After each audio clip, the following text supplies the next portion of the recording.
Bismillahirrahmanirrahim. Assalamu alaikum dear students. Today my lecture is on Newton's method. या इसको हम Newton reference method भी कहते हैं। इस मेथड में हमने किसी भी नॉन लीनियर इक्वेशंस को सॉल्व करना है। अब नॉन लीनियर इक्वेशंस क्या होती है? नॉन लीनियर इक्वेशन जैसा कि हमारे पास ऐसी इक्वेशन जिसका जो ग्राफ है वो लीनियर नहीं होता, तो उस तरह की इक्वेशंस को हम क्या कहते हैं? Non linear. जैसा कि एक तो हमें पता है कि लीनियर इक्वेशन जो होती है जिसमें वेरिएबल की पावर 1 हो, उसका ग्राफ स्ट्रेट लाइन होता है। जिस इक्वेशंस की जो डिग्री है अगर वो एक से ज़्यादा हो जाती है तो इसका मतलब है वो इक्वेशन जो है वो नॉन लीनियर होती है। या दूसरे लफ्ज़ों में ऐसी इक्वेशन नॉन लीनियर होती है जिसका ग्राफ नॉन लीनियर होगा, यानी स्ट्रेट लाइन नहीं होगी। उसके अलावा वो कोई भी हो सकता है, यानी ऐसी इक्वेशन जिसके अंदर आपके पास exponential function, logarithm function, trigonometric function, mix function होते हैं। दूसरे लफ्ज़ों में हम इसको ट्रांसेंडेंटल इक्वेशंस भी कहते हैं।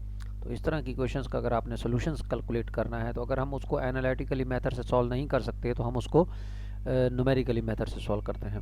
तो हमारे पास बहुत से मेथड हैं किसी भी नॉन लीनियर इक्वेशंस को सॉल्व करने के, लेकिन यहाँ हमने आज जो डिस्कस करना है वो हमारे पास न्यूटन रेफरेंस मेथड या जैसे उसको न्यूटन मेथड कहते हैं, या इसको टेंजेंट मेथड भी कहते हैं। टेंजेंट मेथड मीन कि हम जब हमारे पास जैसा कि देखें डायग्राम में देखें आपके पास ये एक कोई ग्राफ है, तो ये इस ग्राफ का जो मतलब ग्राफ जो है एक्स एक्सिस पर जब कट कर रहा है तो इट मीन के यहाँ आर पॉइंट पर कट कर रहा है, तो ये आपका एग्जैक्ट रूट है आर।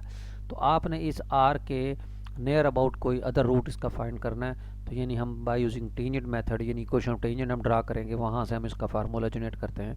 तो आपके पास एक पॉइंट है यहाँ x1 और y1 का मतलब है fx1, क्योंकि फंक्शन आपका है y is equal to fx। तो यहाँ से इन्होंने टेंजेंट ड्रा की, तो ये टेंजेंट लाइन जो है ये यहाँ से जो है x एक्सिस पर कट कर रही है, तो उसको हम l यानी का नाम दे रहे हैं लाइन का, और पॉइंट को x2 का नाम दे रहे हैं। और इससे परपेंडिकुलर ड्रा किया पॉइंट से, तो x एक्सिस पर उसको हमने किसका नाम दिया?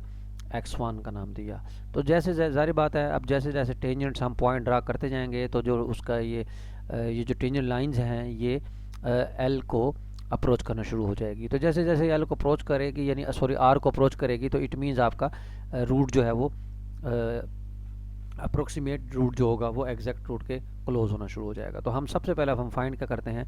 To find the formula for x2, यानी x2 के लिए हम फार्मूला बनाते हैं in the term of x1 we use the fact the slope of line is f prime fx1। यानी इस लाइन का जो स्लोप होगा, यानी लाइन l का जो स्लोप होगा वो क्या होगा? f प्राइम x1 होगा, उस पॉइंट के ऊपर जिस पॉइंट पर आप उसका कैलकुलेट कर रहे हैं। तो वो स्लोप क्या होता है? डेरिवेटिव होता है, तो इसलिए हमने उसका डेरिवेटिव लेके उस पॉइंट पुट कर दिया। तो इक्वेशन ऑफ स्ट्रेट लाइन का फार्मूला क्या होगा? y minus y1 which is equal to M X minus x1। तो m आपका जो है वो f प्राइम है, और y1 आपका जो है वो fx1 है, और x1 आपका एज इट इज़ है।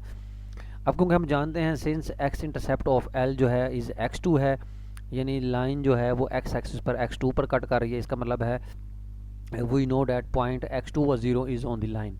यानी जो पॉइंट है x2 व 0 ये इस लाइन के ऊपर है। तो जहाँ आपके पास y है वहाँ 0 पुट कर दें, और जहाँ आपके पास x है वहाँ आप x2 पुट कर दें। तो यहाँ से आपके पास ये 0 माइनस fx1 बराबर हो जाएगा f prime x1 into x2 minus x1। तो यहाँ से आप इसको डिवाइड कर दें f प्राइम x1 पर, और वहाँ से x2 की वैल्यू कैलकुलेट हो जाएगी। तो ये आपका x2 का फार्मूला बन जाएगा x1 minus fx1 over f prime x1। ये नहीं आपकी इनिशियल अप्रोक्सीमेशन जो है, हमने अगर x0 को सपोज किया या x1 को सपोज किया, तो आप उसकी जो फर्स्ट आइट्रेशन होगी वो x2 हो जाएगी। इसी तरह का एज द सेकंड आइट्रेशन, अगर आपकी फर्स्ट आइट्रेशन x1 है तो सेकंड आइट्रेशन जो है वो x2 हो जाएगी। इसी तरीके से सिमिलरली हम मतलब पॉइंट एक नीचे ग्राफ से थोड़ा सा नीचे पॉइंट ले लेते हैं, उस पर लाइन ड्रा करेंगे तो इसी तरह x3 आएगा। तो उसी फार्मूले की मदद से थर्ड अप्रोक्सीमेशन जो फार्मूला बनेगा वो बनेगा x3 which is equal to x2 minus fx2 over f prime x2। और इस फार्मूले के अंदर ये सिंपल सा फार्मूला है, इसको जनरलाइज कर दें आप, देखें अगर यहाँ 3 है तो यहाँ x2 है और उस पर फंक्शन वैल्यू है, और नीचे उसका डेरिवेटिव है। अगर यहाँ xn प्लस 1 होगा तो यहाँ आ जाएगा xn minus F xn divide by f prime xn। तो ये आपके पास क्या है? न्यूटन रेफरेंस फार्मूला है। यानी जैसे जैसे आप यहाँ n को मतलब ज़्यादा करेंगे, n ज़्यादा मतलब इन्फिनिटी को अप्रोच करेगा, तो आपके पास जो मतलब ये xn है ये आपका किसके बराबर हो जाएगा, आर के बराबर हो जाएगा। यानी जैसे जैसे हम आइट्रेशंस को ज़्यादा करते हैं आपका जो अप्रोक्सीमेट रूट है वो एग्जैक्ट रूट के करीब होता जाता है। अब इस मेथड को हम यूज़ करते हैं। वो उन्होंने बता दिया है स्टार्टिंग विद x1 इज 2, यानी उन्होंने फर्स्ट आइट्रेशन उन्होंने दे दिया है x1, तो find the third approximation x3 to the root of the equations by using Newton reference method. तो आपका जो फंक्शन दिया हुआ है वो देखें, वो दिया हुआ है x3 माइनस 2x माइनस 5, और इसका हम डेरिवेटिव ले लेंगे क्योंकि न्यूटन रेफरेंस के अंदर डेरिवेटिव्स भी इस्तेमाल होते हैं एफ प्राइम, तो हम इसका डेरिवेटिव लेंगे तो ये हो जाएगा 3x² माइनस 2। अब आपने देखना ये है कि आपके पास क्योंकि देखें वैसे तो यहाँ उसने खुद पॉइंट दे दिया है कि आपने x1 जो है वो 2 कंसीडर करना है, लेकिन अगर ये पॉइंट ना दिया हो तो हम इस इक्वेशंस के रूट कैलकुलेट करते हैं। ये हमने प्रीवियस वीडियोस में, प्रीवियस लेक्चर्स में हमने ये थ्योरम पढ़ा था, इंटरमीडिएट थ्योरम। उस थ्योरम में हमने ये डिस्कस किया था कि अगर आपके पास कोई भी इक्वेशन दी हुई है और आप उस इक्वेशन का किसी भी इंटरवल के अंदर अगर हम चेक करना चाहते हैं कि इसका रूट जो है वो एग्जिस्ट करता है या नहीं करता, तो हम उसके एंड पॉइंट्स पर फंक्शन वैल्यूज़ कैलकुलेट कर लेते हैं और दोनों को प्रोडक्ट करते हैं तो वो आंसर नेगेटिव आता है, यानी दूसरे लफ्ज़ों में उनके साइन जो हैं वो अपोजिट होते हैं। तो यहाँ देखें इन्होंने मतलब फंक्शन दिया हुआ है, तो हम इसमें पहले 1 पुट करते हैं तो -6 आंसर आ जाता है, 2 पुट करते हैं तो देखें -1 आ जाता है, 3 पुट करते हैं तो 16 आ जाता है। यानी अब आपने देखना है क्योंकि 2 तो हमने मतलब x1 ले ली है, अब f1, अब देखें ये भी नेगेटिव है, ये भी नेगेटिव है, ये पॉजिटिव है। इट मीन कि हम हमारा इनिशियल अगर हमने 2 लिया है तो इसका मतलब रूट जो है वो 2 और 3 के बिटवीन लाई करेगा, क्योंकि देखें f2 नेगेटिव f3 पॉजिटिव। तो बहरहाल ये xn+1 का फार्मूला लगाया, मतलब यहाँ से फंक्शन fxn की वैल्यू पुट की, यानी जहाँ जहाँ x है xn पुट कर दिया, xn की पावर 3 माइनस 2xn माइनस 5, और नीचे f प्राइम xn है तो वो हो जाएगा 3xn का स्क्वायर माइनस 2। तो इसका एलसीएम लिया, ले लें, अगर सिंप्लीफाई करना चाहते हैं सिंप्लीफाई कर लें, अदरवाइज इसको ऐसे छोड़ दें।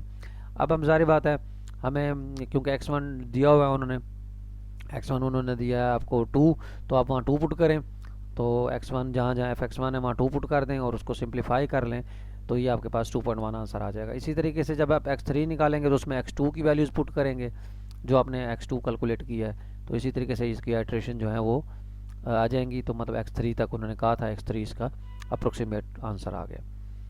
इसी तरीके से ये न्यूटन मेथड से आप 2 की पावर मतलब 1/6 है, यानी 6 रूट कैलकुलेट करना है, तो 2 की पावर 1/6 जो है वो आप कैलकुलेट करें, तो इसको भी हम न्यूटन मेथड से कैलकुलेट करते हैं। तो इसको आप x लेट कर लें पूरे नंबर को, तो ये बन जाएगा x की power x is equal to 2 की पावर 1/6, दोनों तरफ पावर 6 ले लें, तो 2 को इधर लें तो x की 6 माइनस 2 इज इक्वल टू 0, ये आपकी इक्वेशन बन जाएगी। तो आप इसको फंक्शन लेट कर लें, इसका डेरिवेटिव ले लें, न्यूटन्स मेथड में देखें इसमें पुट कर दिया xn माइनस fxn, यानी xn की power 6 minus 2 divide by xn 6n।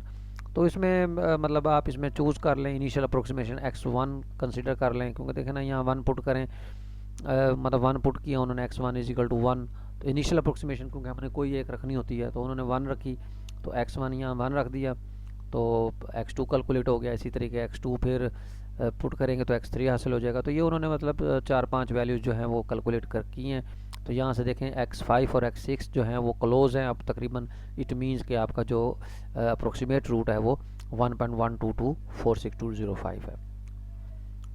इसी तरीके से हम इस तरह की इक्वेशन जो हैं इनको भी ट्रांसेंडेंटल इक्वेशन जो होती हैं इनको भी हम इसी तरीके से सॉल्व कर सकते हैं। जैसा कि देखें ये cosine x is equal to x है, तो x को इधर ले आए तो cosine x minus x is equal to 0 हो जाएगा, तो इसको आप फंक्शन कह दें, और फंक्शन कहने के बाद आप इस पर न्यूटन रेफरेंस मेथड देखें, उन्होंने यहाँ फार्मूले में वैल्यूज़ को पुटिंग कर दिया, ये फार्मूला बन गया। तो आप xn इसमें आप अपनी तरफ से वैल्यूज़ दें, यानी xn को आप 0 से स्टार्ट कर दें, xn यानी xn को 0 मतलब n को जब मैं 1 पुट करूँगा तो जारी बात है x1 आएगा, x1 आप 0 रख दें, x2 हासिल हो जाएगा। इसी तरीके से आप वैल्यूज़ देते रहें तो आपके पास आइट्रेशन जो है वो आती जाएंगी। Thank you very much.